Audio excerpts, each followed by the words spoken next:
Salut à tous, bonjour, déjà, je suis revenu. Aujourd'hui, je vais m'attaquer à Dragon Ball Super. J'avais envie d'en parler depuis pas mal de temps, enfin d'en reparler parce que j'en avais parlé il y a longtemps dans une ancienne vidéo. Bref, Dragon Ball Super, écrit par Akira Toriyama et dessiné par Toyotaro. Je sais pas lequel des deux je vais frapper en premier. Non mais sérieusement, lequel des deux je dois frapper en premier? Il nous raconte un petit peu ce qui se passe pendant la paix des 10 ans de l'épilogue de DBZ. Bon, mon avis il est simple, hein. Dragon Ball Super m'a fait me réconcilier avec Naruto. Voilà, je vais pas m'attarder là-dessus. Ceux qui ont vu ma vidéo sur Naruto, vous comprenez ce que je veux dire. Oui, ça m'a réconcilié avec Naruto, ça m'a même fait apprécier l'univers de Naruto, tellement Dragon Ball Super se fout de ma gueule. Alors, qu'est-ce qui se passe dans Dragon Ball Super? C'est-à-dire pendant les 10 ans de paix qu'il y a entre la fin de l'arc Majin Buu et l'épilogue qu'il y a dans DBZ. Il y a Fukatsu no F, Battle of God, Zamasu, le tournoi des pouvoirs, le tournoi contre 6-7, il y a l'arc Moro, et il y a bien sûr l'arc Granola et Black Freezer. Donc pendant ces 10 ans, il y a eu des 10 ans de paix. Vous vous foutez de ma gueule. Genre, sérieusement, vous vous foutez de ma gueule. Je vais pas m'attarder là-dessus parce que vraiment, le fait de faire une suite à Dragon Ball, je suis pas contre. Je suis pas contre le fait de faire une suite à Dragon Ball, vraiment pas. Sauf que je ne m'attendais pas à que Dragon Ball Super suive la voie de DBZ. Parce que je voulais voir autre chose, je voulais voir quelque chose de plus intéressant. Enfin, pas forcément des combats, moi ce que je voulais voir, c'est un petit peu que des Dragon Ball Super, enfin, ou pas forcément Dragon Ball Super, mais le gap des 10 ans, c'est 10 ans de paix. Donc, je voulais voir de la paix. C'est-à-dire pas forcément des combats, de l'entraînement, pourquoi pas, mais surtout de la tranche de vie de nos personnages qu'on connaît. Que ce soit la relation entre Videl et Gohan, hein, qui aurait pu être intéressant à développer. Alors bien sûr, il y a l'épilogue, donc on sait qu'ils vont finir ensemble, mais j'aurais aimé que ce soit plus développé. Aussi, la relation entre Vegeta et sa famille, ça aurait été super intéressant c'est par ça que avait commencé DBS. Malheureusement, ça n'a pas été plus exploité que ça et c'est dommage parce que j'aurais voulu voir Vegeta avec sa famille beaucoup mieux développé. Et aussi, Goku avait pas mal de choses à raconter avec sa famille en tant que père. Voilà, c'est des choses que je voulais voir. Je voulais voir ça. Mais je l'ai pas eu. Je vais m'arrêter là-dessus parce que ça sert à rien de formuler là-dessus. Par contre, je vais parler de personnages. J'avais pas envie de parler de personnages parce que ça servait à rien. Mais il faut quand même que j'en parle. Le cas Goku et le cas Gohan. Alors je vais commencer par le cas Gohan et après je vais parler du cas Goku parce que le cas Goku c'est un cas d'école. C'est un cas d'école de régression de personnage qui est impressionnant. Mais d'abord, le cas Gohan. Gohan n'a pas été compris par son auteur et ça se voit parce que... le personnage avait atteint un cap dans l'arc Majin Buu qui était quand même assez important. Il était devenu l'héritier de Goku, il était devenu beaucoup plus fort que son père. Et d'un seul coup, dans DBS, ils ont fait régresser. C'est un truc que j'ai pas compris. Alors ils ont pris bien sûr comme exemple l'épilogue, hein, ça se voit. Mais sauf que dans cet épilogue, il n'y a pas vraiment de contexte de puissance. Donc ça n'a aucun sens de faire Gohan régresser comme ça. Ça n'a pas de sens. Et surtout, tu veux faire régresser Gohan, mais fais-le de manière cohérente. Le fait que dans Battle of God, il ne se transforme qu'en Super Saiyan, alors qu'à la base, Gohan, le Mystic Gohan existe toujours, et je rappelle, il n'y a que 6 ou 7 mois qui se sont écoulés depuis, hein. C'est absolument pas normal. Pareil, Fukatsu no F, ça se passe un an après, Majin Buu. Un an après Majin Buu, le gars, il se transforme que en Super Saiyan. Pardon? Perdre de la puissance à ce point, c'est pas normal. 7 ans après Cell, il pouvait toujours se transformer en Super Saiyan 2. Là, ça fait à peine un an, il se transforme qu'en Super Saiyan. Quoi? Mais surtout, vous avez pas compris Gohan en fait. Vous comprenez absolument pas qui est Gohan. Gohan, c'est pas juste un gars qui aime pas se battre. Non, c'est pas qu'il aime pas se battre. Il n'aime pas la mort. C'est surtout ça qui est important avec le personnage de Gohan. Il veut sauver des gens. En fait, il peut pas se retenir de ne pas intervenir quand il y a du danger. C'est pour ça qu'il s'est déguisé en Great Saiyaman lorsqu'il allait à la fac. Pourtant, à cette époque-là, il n'y avait pas forcément de danger, il n'y avait pas forcément d'Arc Majin Buu qui allait arriver. Non, le gars s'est décidé tout seul d'intervenir à ce moment-là. Et c'est quelque chose qui définit le personnage de Gohan. Ce qui définit le personnage de Gohan, c'est pas forcément son objectif de devenir savant, c'est son envie d'aider. Il a toujours eu envie d'aider, et c'est ce qui a défini le personnage depuis ses premiers instants. Sauf que le Gohan de DBS est absolument pas comme ça. C'est un gars normal, c'est un personnage qui est totalement différent en fait. On a un petit peu le même problème que Goku, mais de manière assez différente. On a décidé de le régresser, mais surtout en fait de changer sa manière d'être. Et ça, ça me pose problème en fait. Ça me pose problème parce que je reconnais plus le personnage et surtout, son affaiblissement me pose problème parce que il est pas cohérent. C'est pas, il s'affaiblit pas de la bonne façon.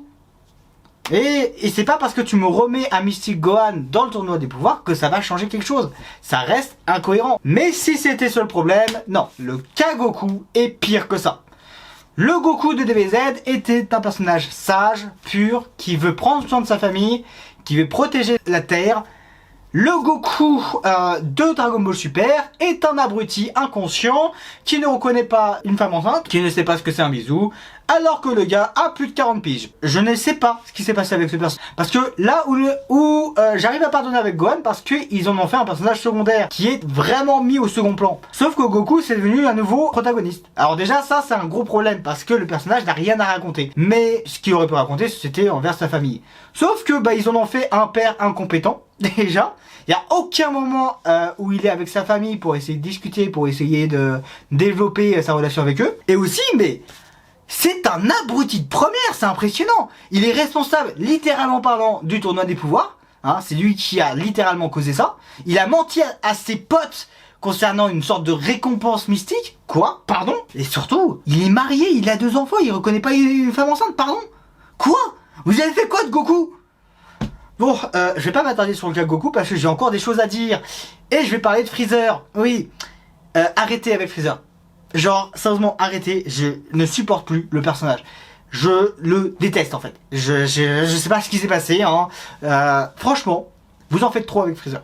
C'est comme avec le bouffon vert dans Spider-Man. Vous en faites trop. Le personnage était cool dans DBZ. Il était incroyable dans DBZ. Mais c'est tout. Arrêtez d'utiliser dans Dragon Ball Super. Parce que déjà, son retour dans Fukatsu no F est incohérent avec le concept de l'enfer, normalement où les âmes sont purifiées et ils n'ont pas de corps. Donc le fait qu'ils s'en souviennent, c'est pas normal, que ce soit dans le manga ou l'anime, il s'en souvient. Vous n'avez pas l'esprit de cohérence.